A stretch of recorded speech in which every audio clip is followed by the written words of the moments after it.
ආයිබෝවන් හොඳයි මේ පාඩමෙන් මම බලාපොරොත්තු වෙන්නේ ඔබට පෙන්වලා දෙන්න ස්ට්‍රින්ග් වලට තියෙනවා ඔපරේෂන් කීපයක්. ඒ කියන්නේ ස්ට්‍රින්ග් ස්ලයිසස් කරන ආකාරය. අපි බලමු ස්ට්‍රින්ග් ස්ලයිසස් කරන්නේ කොහොමද කියලා.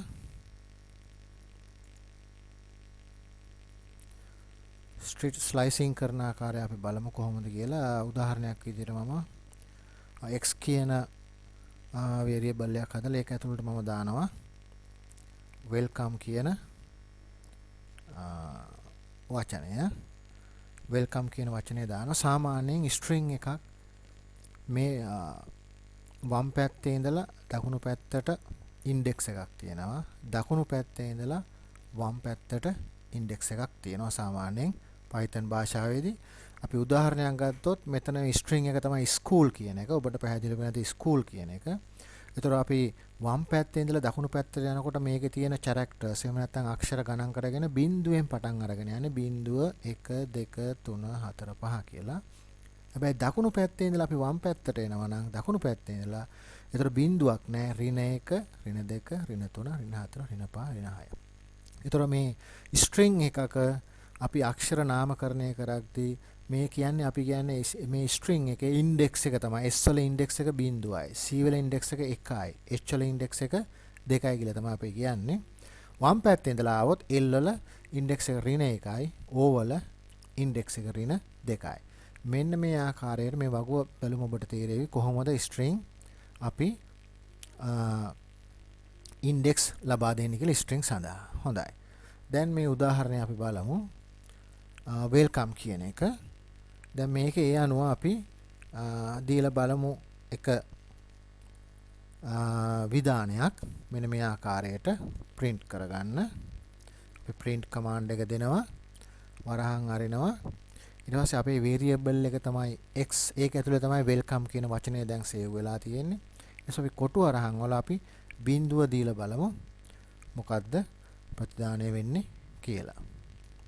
ඔබට පේනවා ඇති w. ඒක හරි. අපි දන්නවා welcome කියන එකේ index එක වම් පැත්තේ ඉඳලා දකුණු පැත්තට යනවා නම් බිඳුව 1 2 3 4 විදිහට යන. ඒක බිඳුවෙන් බිඳුව කියන්නේ අක්ෂරය තමයි w. ඒ හින්දා අපිට w print කරලා පෙන්නනවා. හොඳයි අපි තව slicing එකකට යමු. print වරහන් ඇරියා. මගේ variable එක තමයි x. ඒක දැම්මා. කොටු වරහන් ඇතුලේ අපි දානවා 2 colon 5 කොටු වරහන වහනවා අපි දීලා බලමු මේ ප්‍රතිදානය. ඔබට පේනවා ඇති welcome කියන එකේ LCO කියන අකුරු තමයි මුද්‍රණය වෙලා තියෙන්නේ.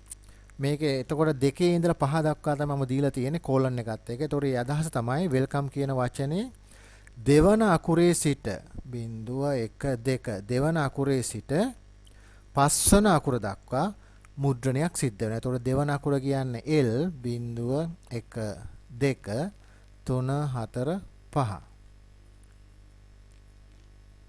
right?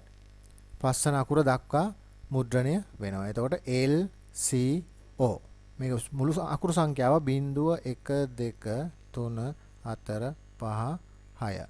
එතකොට මෙතන අපට පේනවා ඇති පස්වන අකුර දක්වා මිසක් පස්වන අකුරත් එක මේකේ print වෙන්නේ නැහැ. පස්වන අකුර දක්වා විතරයි දෙකේ ඉඳලා. right. අපි තව උදාහරණයක් බලමු. print විධානය වරහන් variable එක ඊළඟට අපි දෙන්න යනවා 2 colon. දැන් අපි බලමු මේ විධානයෙන් මොකද්ද වෙන්නේ කියලා. LCOME කියලා ඔබට පේනවා ඇති. ඒතර welcome කියන වචනේ LCOME කියන අකුරු ටික මුද්‍රණය වෙලා තියෙනවා. දැන් මේ විධානයට අනුව 2 සහ colon එකට පස්සේ මේකේ මේ විධානයෙන් සිද්ධ වෙන්නේ මොකද්ද? දෙවන අකුරේ සිට දකුණු පසට ඇති සියලුම අකුරු මුද්‍රණය කරන්න. දෙවන අකුරේ සිට දකුණු පසට ඇති සියලුම අකුරු මුද්‍රණය කරන්න. ඒතර අපි දන්නවා මෙයා W බිඳුව E කියන්නේ එක 2 කියන්නේ L. දෙකේ සිට සියලුම අක්ෂර මුද්‍රණය කරන්න කියන එක තමයි මේ විධානයෙන් බලාපොරොත්තු වන්නේ. හොඳයි අපි තවත් විධානයක් දීලා බලමු. print ඍණ 3 O අකුර. දැන් මෙතෙන්දි මම කිව්වා මුලදී ඔබට පේනවා මතක ඇති අපි දකුණු පසේ ඉඳලා මේකේ ඉන්ඩෙක්ස් එක කියාගෙන ගියොත් එතකොට E කියන්නේ ඍණ 1, M කියන්නේ ඍණ 2, O කියන්නේ ඍණ 3. අන්න ඒ අනුව තමයි මේකේ ප්‍රතිදානය මේ ආකාරයට ලැබිලා තියෙන්නේ. හොඳයි අපි තවත් උදාහරණයක් අරගෙන බලමු. print x වල colon O මේකේ අදහස තමයි වාක්‍යයේ තිබෙන colon විතරක් භාවිතා කරොත් ඒකේ අදහස තමයි සියලුම සම්පූර්ණ වාක්‍ය print කරන්න කියන එක. සම්පූර්ණ වාක්‍ය print කරන්න කියන එක. හොඳයි අපි තවත් විධානයක් අරන් බලමු. print variable එක colon 3 අපි බලමු මේ විධානය. අපිට එතකොට පේනවා colon වලට පස්සේ අංක 3 මම දීලා තියෙන්නේ. එතකොට වෙන්නේ මොකද්ද? අංක 3 වන අකුරට කලින් 0 1 2. ඒ කියන්නේ අපි වෙල්කම් ගත්තොත් 0 1 2 3 වෙනි අකුර C. 3 වෙනි අකුරට කලින් තියෙන ටික print කරන්න. අක්ෂර ටික print කරන්න. එතකොට W E L තමයි 3 වෙනි අකුරට පෙර තියෙන්නේ. ඒ ටික තමයි මේ print කරලා තියෙන්නේ. ඔබට පැහැදිලිව දැන් මෙතන පේනවා ඇති. හොඳයි අපිට ඊට අමතරව මේ අපිට බලා ගන්න පුළුවන් මේ string එක මේ වාක්‍ය ඛණ්ඩේ නැත්නම් මේ text එකේ තියෙන length එක නැත්නම් සම්පූර්ණ අක්ෂර ප්‍රමාණය අපිට හොයා ගන්නත් පුළුවන්. අපි බලමු මේක කොහොමද හොයන්නේ කියලා.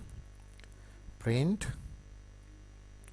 අපි හොයන්න යන්නේ length එක len එක reserve keyword එකක්. ඒ කියන්නේ keyword එක නැත්නම් reserve word එකක් Python වල තියෙන len කියන එක. ඊළඟට කාගේද length එක හොයන්නේ x කියන variable එකට දාලා තියෙන welcome කියන වචනේ. x කියන variable එක ඇතුළට දාලා තියෙන welcome කියන වචනේ length එක තමයි හොයන්නේ. දැන් x කියලා අපි type කරනවා. ඊළඟට වරහන් වහනවා.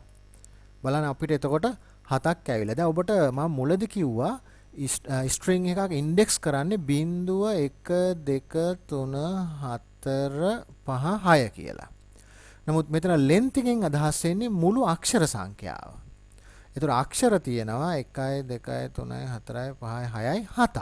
එතකොට අපි බිඳුවේ ඉඳලා යන්නේ නැහැ. මතක තියාගන්න length එක හොයනකොට කරන්නේ මෙම වචනේ ඇති සියලුම අක්ෂර සංඛ්‍යාව තමයි length එක කියන්නේ. ඒක එතකොට 1 2 3 4 5 6 7ක් එනවා. හැබැයි මේ ආකාරයට slices කරද්දී මෙයා ගණන් කරන්නේ බිඳුවේ ඉඳලා 1 2 3 4 5 6 විදියට. length එක කියන්නේ ඒක නෙවෙයි. length එක කියන්නේ සමස්ත අක්ෂර ප්‍රමාණය. දැන් ඔබට පැහැදිලි වේග තේරුම් යන්නේ නැති කියලා මම හිතනවා.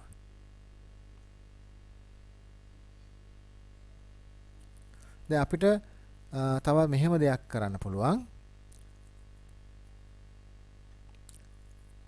අපිට පුළුවන් Python වල string එකක් භාවිතා කිරීමේදී පේලි දෙකක් සම්බන්ධ කරන්න මෙන්න මේ ආකාරයට. අපි හිතමු A අපි සමාන කරනවා A කියන විචල්යට දානවා අපි සමන් කියලා නමක්.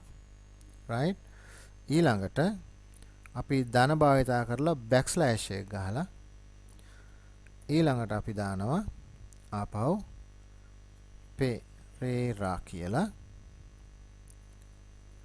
ඊට පස්සේ අපි print විධානයක් දෙනවා.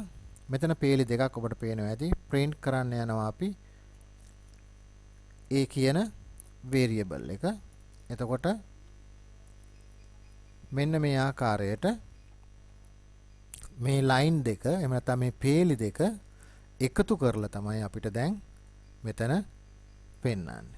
right එතකොට ඔබට තේරෙනවා ඇති ධන ලකුණ සමග backslash එක භාවිතා කරන්න පුළුවන් නම් එතෙන්දී අපිට මේ ආකාරයට පේලි එකතු කරලා අපිට ගන්න පුළුවන්.